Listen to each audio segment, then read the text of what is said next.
到今日，譬如喺歐洲英國呢邊咧，基本上大家都覺得疫情已經過去嘅。咁當然我覺得又唔係話真係完全乜嘢都冇嘅。咁其實我都預計咧，就冬季嘅時候 Covid 啊、流感啊，其實各樣呼吸系統感染咧，可能都會彈翻升㗎啦。如果佢冇重症嘅話咧，基本上咧都唔係一個大問題啊。咁香港嘅情況咧，似乎都同呢邊都差唔多，因為咁多人感染咗，咁多人打咗針嘅話咧，似乎重症咧都唔係好多。大家咧即係冇可能咧無止境咁抗疫落去。咁好多人咧就留言問啊，我應該打唔打第3針啊？我咁樣應該打第4針啊？係咪應該要繼續打針落去？我之前都已經拍咗好多片咧，係講呢方面嗰啲問題嘅。咁大家咧，如果即係可以嘅話，可以睇翻之前啲片。即係如果大家覺得我冇心機睇佢哋，咁我用一個好簡單嘅方法咧，就講俾大家知。到今時今日，究竟打針嘅同唔打針嘅決定咧，應該基於乜嘢嘅因素？咁等大家咧就有一個最基本嘅 idea， 容易啲做決定。由疫情低溫開始到今時今日，大部分人都已經感染過或者打過針。由疫情開始嘅時候到而家都係嘅。呢個病呢，就係你年紀越大呢，個風險就越高噶啦，就越可以呢就有機會變成重症啊，甚至死亡啊。年紀每增加10年呢，咁你呢就即係重症啊、死亡嘅風險呢就增加1倍咁多。咁即係每10年呢個風險就增加1倍，即係複利式咁計咁樣喎，即係話一個 compound interest 咁樣計。咁所以呢話，如果你話細路仔、青少年嘅話，個風險係極低嘅。咁但係過10年高到60、70歲、80歲咁計咧，咁個風險就已經好大㗎啦。大家知道咧，就咁樣複利式咁計咧，嗰個風險係咁樣彈高，到後期咧叭聲升高。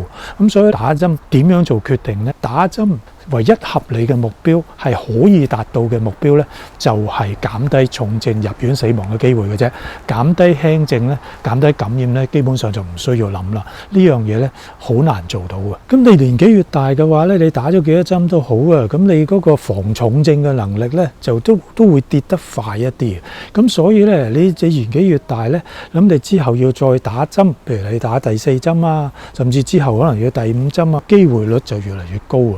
咁當然你要睇自己個別情況啦。咁如果你有其他病嘅，有長期病嘅，你個風險就更加大。咁你風險越大咧，咁你可能即係咁上下要打加強劑嘅機會咧就越大㗎啦。咁為咗保護你自己啊，好後生嗰啲你又冇病冇痛嘅，又唔係肥胖乜都冇嘅話咧，咁你打針2針咧，基本上你防止重症中 Covid 入醫院啊死人嘅機會咧，就相對其實都唔係好高啊。到而家呢刻為止啦，你依家流行嘅病毒嚟講啦，咁依家呢段時間基本上咧就係一個病毒比較穩定嘅時間。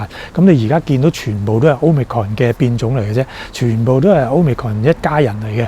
咁即係話咧，佢暫時咧就未變咗話第二個好似 Delta 變 Omicron 嗰種，又未到嗰度。咁會唔會咁樣有一日咧？咁我覺得都會有機會啊。咁但係暫時唔係咯。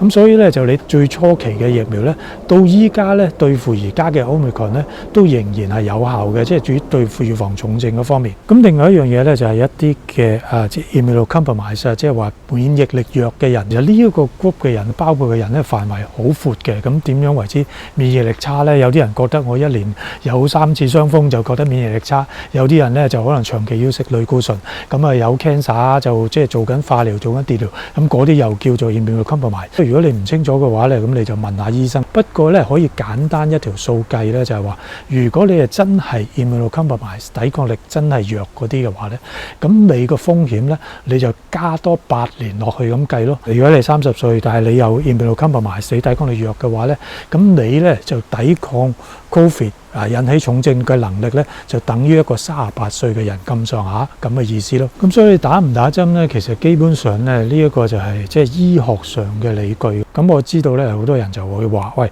我哋而家自己話唔到事喎，呢個我哋而家冇咩做到啊。咁唯有咧大家就係知道醫學就係咁樣樣啦，就係咁多 full stop 講完啦。之後咧就點樣決定咧，就係你自己要睇自己情況做決定。多謝大家收睇，咁我哋咧就接近20萬訂閱啦。咁大家咧就即係希望咧就即係做多啲咧撳訂閱個掣，或者咧是但揾啲人嚟撳訂閱個掣都得噶啦。咁我哋到咗20萬咧，咁我咧就拍咗一個微電影，咁同大家咧就即係揭露下我而家呢度嘅生活係點樣樣嘅。多謝大家，下次再見，拜拜。